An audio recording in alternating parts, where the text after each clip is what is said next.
Assalamualaikum warahmatullahi wabarakatuh. Halo semuanya, selamat datang di video kita kali ini. Jadi, kali ini kita akan membahas hasil analisis modul ajar IPAS di SD kelas 5. Nah, sebelum masuk ke pembahasan, yuk kita kenalan dengan anggota dari kelompok 13 terlebih dahulu. Yang pertama ada Teh Dinda Bella Agustina dengan NIM 2204248. Yang kedua, ada Teh Putri Anastasia Maharani dengan NIM 2200524. Nah, selanjutnya ada saya sendiri. Perkenalkan, nama saya Zahra Nurmayu Santi dengan NIM 2209809. Baik, mari kita masuk ke pembahasan. Pertama, mari kita bahas mengenai kelebihan modul ajar ini. 1. Pendekatan ilmiah dan kontekstual. Materi pada modul ajar ini dirancang menggunakan pendekatan ilmiah yang kontekstual, seperti praktik langsung dan diskusi kelompok. Hal ini dapat membantu siswa dalam menghubungkan konsep magnet dengan kehidupan sehari-hari. Yang kedua, integrasi profil pelajar Pancasila. Modul ini mengembangkan dimensi seperti beriman, bergotong royong, dan bernalar kritis. Yang ketiga, aktivitas pembelajaran variatif. Pada modul ajar ini menggunakan metode ceramah, diskusi, dan praktikum berbasis eksperimen. Hal ini tentunya akan mendukung gaya belajar auditori, visual, dan kinestetik siswa. Yang keempat, ketersediaan media dan sumber belajar. Modul ini dilengkapi dengan media interaktif seperti video pembelajaran dan simulasi gizmos, serta alat praktikum sederhana yang relevan. Yang kelima, penilaian holistik. Penilaian pada modul ajar ini mencakup sikap, pengetahuan, dan keterampilan dengan rubrik yang jelas. Hal ini memudahkan guru dalam mengevaluasi proses dan hasil belajar siswa. Yang keenam, pengembangan keterampilan berpikir tingkat tinggi atau HOTS.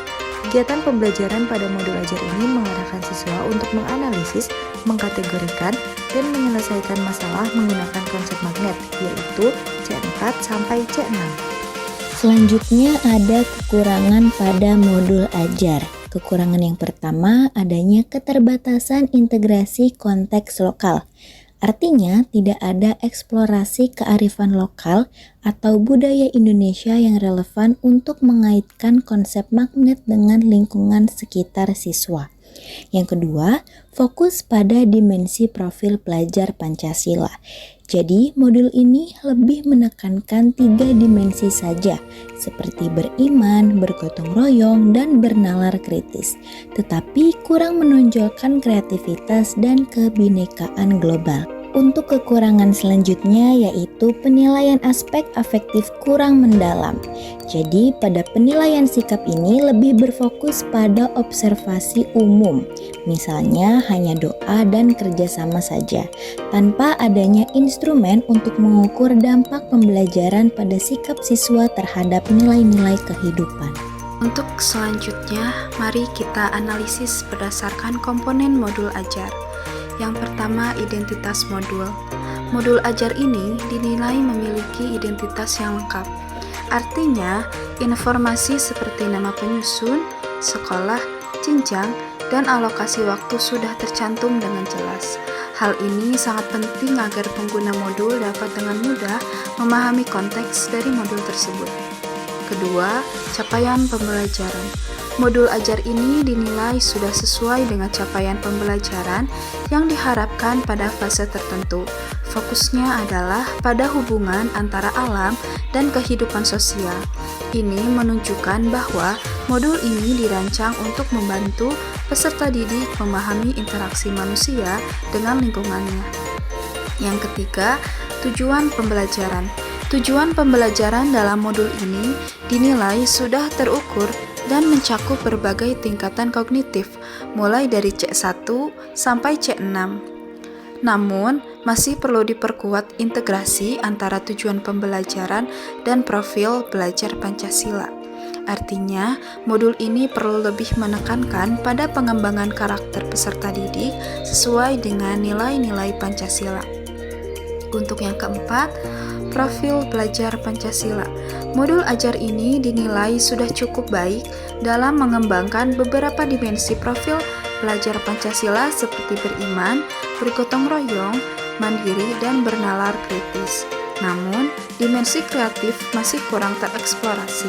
Artinya, modul ini perlu lebih banyak memberikan kesempatan kepada peserta didik untuk mengembangkan kreativitasnya.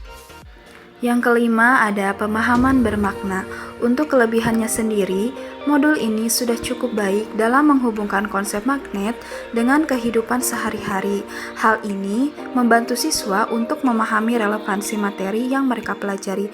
Dan untuk kekurangannya sendiri, modul ini kurang mengaitkan materi magnet dengan teknologi modern atau konteks lokal. Padahal, dengan mengaitkan materi dengan hal-hal yang dekat dengan siswa, pemahaman materi akan lebih mendalam dan bermakna. 6. Kegiatan pembelajaran. Modul ini sudah dirancang dengan baik menggunakan pendekatan Project Based Learning atau PJBL. Pendekatan ini memungkinkan siswa untuk belajar secara aktif dan terlibat langsung dalam proses pembelajaran. Meskipun aktivitasnya sudah bervariasi, namun kegiatan praktikum perlu dilengkapi dengan visualisasi langkah-langkah yang lebih jelas. Hal ini akan membantu siswa untuk lebih mudah memahami prosedur praktikum dan mengurangi kesalahan. Dan untuk yang ketujuh, asesmen. Modul ini sudah menyediakan rubrik dan instrumen penilaian yang lengkap untuk mengukur pengetahuan, keterampilan, dan sikap siswa.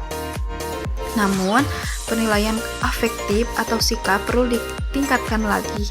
Peningkatan afektif sangat penting untuk mendukung pembentukan karakter siswa. Guru dapat menggunakan berbagai cara untuk menilai sikap siswa, misalnya melalui observasi, jurnal refleksi, atau portofolio. Dan untuk yang terakhir, tentang sarana dan prasarana.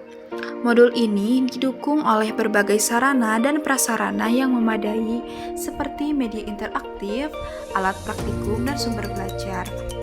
Namun, ketersediaan alat di sekolah dengan fasilitas terbatas bisa menjadi tantangan. Hal ini perlu menjadi perhatian khusus, terutama untuk sekolah-sekolah di daerah yang kurang beruntung. Nah, karena sesi pembahasan telah kami sampaikan, itu artinya kami harus pamit undur diri. Sebelumnya, buah manggis, buah kenari, buah mangga, buah pepaya, ikan kerapu, ikan tenggiri. Pamit dulu ya, kami pergi. Wassalamualaikum warahmatullahi wabarakatuh.